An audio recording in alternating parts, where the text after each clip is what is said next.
Guys, and today I wanted to talk about these NBA rumors. If you guys aren't subscribed to The Athletic and just don't follow Twitter and just the social media about everything that's going on in the NBA, I just want to give it to you all. I've already made a video about Kyrie Irving, Ben Simmons, okay, and I've talked about the Sacramento Kings already today. So if you guys want to hear my thoughts on all of those rumors and stuff that's going on, go check that out. But right now, I want to hear your thoughts.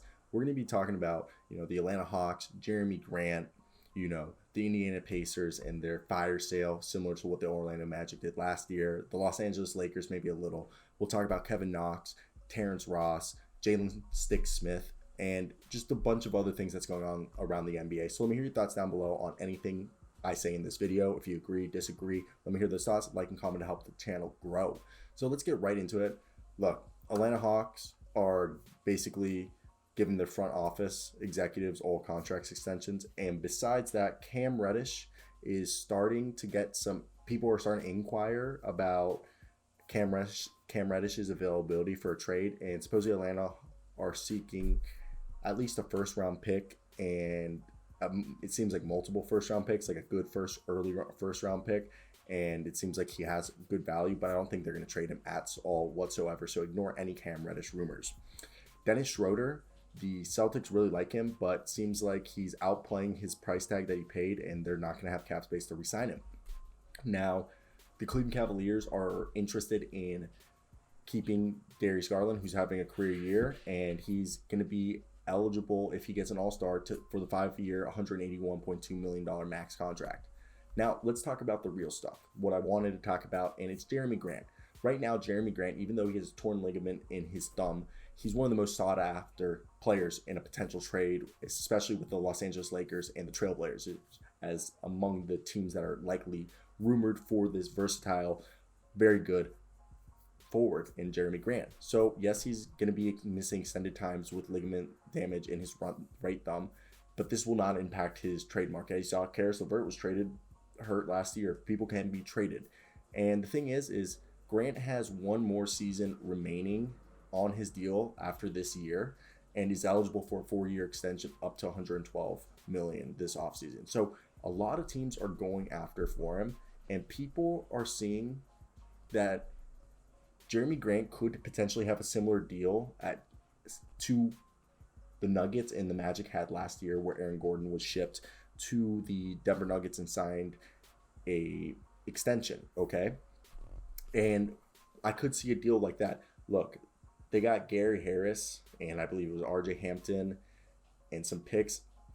I think Jerami Grant is a little bit more valuable than Aaron Gordon, but I expect a similar package for Jerami Grant that Aaron Gordon. Maybe I really do. I saw this deal with Taylor Horn-Tucker, Kendrick Nunn, and 2 first-round picks for Jerami Grant to the Lakers. That's a very plausible deal. The Indiana Pacers are who we're going on to next.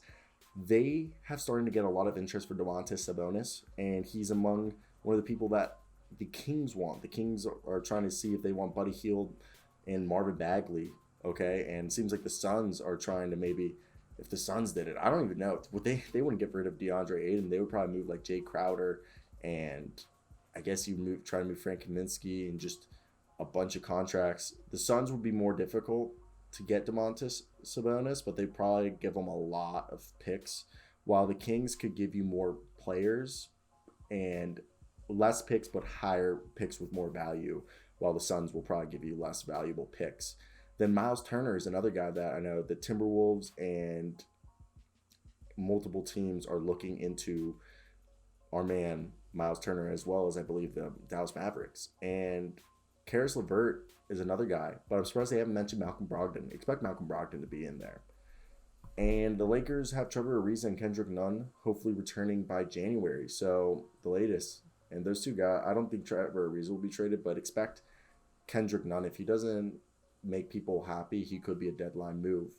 But now, the New York Knicks have only played Kevin Knox like 7 games, and sources say that the teams are inquiring about Kevin Knox, who in his one game, like his one extended time he's gotten this season, he had 18 points, 5 rebounds, and 5 3-pointers in 29 minutes this past Sunday against the Bucks. Okay, and he was the 9th overall pick in 2018, and he averaged 12.8 points and 4.5 rebounds in 75 games and 57 starts as a rookie. So, I mean, he is a bust, but people could send I think a few second round picks and take him on. OKC Thunder, I hear you knocking. And the Orlando Magic have still Terrence Ross and a few other veterans, but Terrence Ross is the main one, and they want a first-round pick. I bet you it could be a late first-round pick or a very protected first-round pick, but he's averaging 11 points, and he's dead-eye, and he can play the shooting guard or the small forward position, so he's good. And another guy, Stick Smith, he actually had his third-year option decline. People are saying he's a bust. He was supposed to be the prototypical stretch four, and he was supposed to be another swing after they successfully swung and hit with Cameron Johnson following year. Same spot. They go with Stick Smith, who I had him going around the 19th, 20th spot. They drafted him in the lottery, and it seems like he could be traded. And I think he's a great guy for a team like the Orlando Magic or, a team like the Timberwolves would very much benefit from getting a guy like Stick Smith. And then supposedly the Jazz are looking for a defensive-minded wing, while the Spurs supposedly are starting to get interest for Bryn Forbes, who's, he's averaging 12.3 minutes in the 12 games. He's played 15 or more minutes, so he's shown value. So there's a lot of stuff going on. I want to hear your thoughts down below. Who do you think is going to get moved?